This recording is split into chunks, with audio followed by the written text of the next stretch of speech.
Okay, rant of the day. I've just gone up to the amenities. I had to empty the grey water out, so I used the bathrooms while I was there instead of using our own in the truck.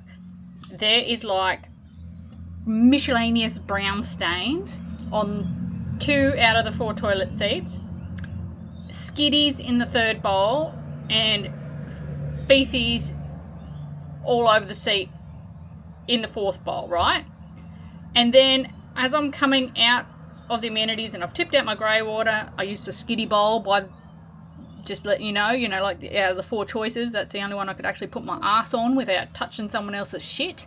Come out of the amenities, and right in front on the driveway, but in front of the amenities, there is a big brown turd. Now that's either come out of the biggest dog I have ever seen, or someone's dropped a fucking nugget on the footpath. Like, what the fuck is wrong with you people? What do your own houses look like? Absolute fucking Gronks. No wonder I dislike managing caravan parks. Like,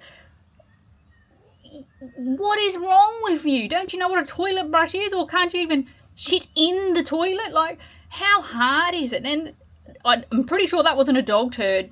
I've had to pick up enough floor turds looking after caravan parks to know a floor turd when I see a floor turd. But what is wrong with people?